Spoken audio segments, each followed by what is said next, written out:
पहलगाम आतंकी हमले के बाद भारत ने पाकिस्तान के साथ सिंधु जल समझौते को स्थगित कर दिया है, जिसके बाद से पाकिस्तान की ओर से ऐसी आशंकाएं जताई जा रही हैं कि भारत उसके यहां आने वाले पानी का रुख मोड़ सकता है। अब ऐसी रिपोर्ट्स और वीडियो सामने आए हैं जिनमें जम्मू के रामबन में चिनाब नदी पर बने बगलिहार बांध के सभी फाटक बंद दिख रहे हैं। समाचार एजेंसी रॉयटर्स के मुताबिक सिंधु जल संधि के निलंबन के बाद पहली बार भारत ने संधि के तहत आने वाले बांध पर कोई काम शुरू किया है। समाचार एजेंसी पीटीआई ने सूत्रों के हवाले से दावा किया है कि भारत इसी तरह से उत्तरी कश्मीर में झेलम नदी पर बने किशनगंगा बांध के फाटक बंद करने की योजना बना रहा है। इस मामले से जुड़े सूत्र ने पीटीआई को बताया कि बगलिहार और किशनगंगा हाइड्रो इलेक्ट्रिक बांध है जो भारत को पानी छोड़ने का वक्त तय करने की ताकत देते हैं। दोनों पड़ोसी देशों के बीच में बगलिहार बांध काफ़ी समय से विवाद का बिंदु रहा है। पाकिस्तान पहले भी वर्ल्ड बैंक से इसमें दखल देने की मांग करता रहा है और कुछ समय के लिए वर्ल्ड बैंक ने इसमें मध्यस्थता भी की थी। इसके अलावा किशनगंगा बांध को लेकर भी पाकिस्तान आपत्ति जता चुका है और इसकी जांच की मांग करता रहा है। ये दोनों ही बांध हाइड्रो इलेक्ट्रिक है, यानी इनसे बिजली बनाई जाती है। बगलिहार बांध के जलाशय में 475 मिलियन क्यूबिक मीटर पानी को संभाले रखने की क्षमता है। साथ ही इसकी बिजली बनाने की क्षमता 900 मेगावाट है। बांध से बिजली बनाने की योजना को Baglihar hydro electric power project नाम दिया गया है। इस परियोजना पर विचार साल 1992 से चल रहा था। आखिरकार 1999 में इस पर काम शुरू हो पाया।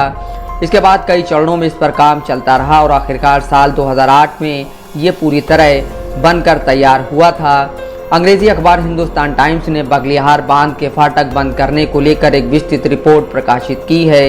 इस रिपोर्ट में national hydro electric power corporation के एक अधिकारी के हवाले से बताया गया है कि रिजर्वायर से गाद निकालने की प्रक्रिया के लिए फाटकों को गिराया गया, जिसकी वजह से 90% तक पानी का प्रवाह पाकिस्तान की ओर कम हो गया है।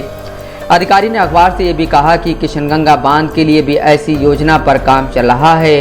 अखबार से एक दूसरे अधिकारी ने नाम न छापने की शर्त पर कहा, बगलिहार हाइडल पावर प्रोजेक्ट के फाटकों को बंद कर दिया गया है। हमने रिजर्वायर से गाद निकालने का काम किया है और अब इसे पानी से भरा जाना है। शनिवार को ये प्रक्रिया शुरू हुई थी। दोनों देशों के बीच काफ़ी बहस और बातचीत के बाद साल 1999 में इस बांध को बनाने पर सहमति बनी और आखिरकार इसका निर्माण शुरू हुआ, लेकिन इसके बाद भी पाकिस्तान को इस पर कई आपत्तियां रहीं। इस पर कई दौर की चर्चाएं भी हुई, लेकिन दोनों देशों के मतभेद बरकरार रहे। चिनाब नदी पर बगलिहार के अलावा भी कई अन्य हाइड्रो पावर प्रोजेक्ट पर काम जारी है। चिनाब और इसकी सहायक नदियों पर 4 ऐसी परियोजनाओं पर काम चल रहा है जो साल 2027-28 तक काम करना शुरू कर देंगी। ये परियोजनाएं Pakal Dul 1000 megawatt, Kiru 624 megawatt, Kwar 540 megawatt और रतले 850 मेगावाट हैं, जो कि national hydro electric power corporation और Jammu Kashmir state power development corporation मिलकर तैयार कर रहे हैं।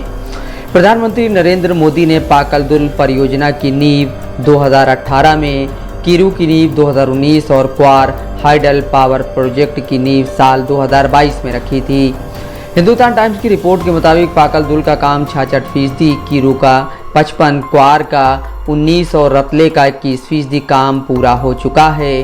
पाकिस्तान इन परियोजनाओं का भी विरोध कर चुका है। उसका विरोध खासकर रतले और किशनगंगा परियोजनाओं को लेकर रहा है। उसका आरोप है कि इन बांधों के डिज़ाइन सिंधु जल समझौते का उल्लंघन करते हैं। बगलिहार से इतर पाकलदुल, किरू, क्वार और रतले की बिजली उत्पादन क्षमता 3014 मेगावाट है।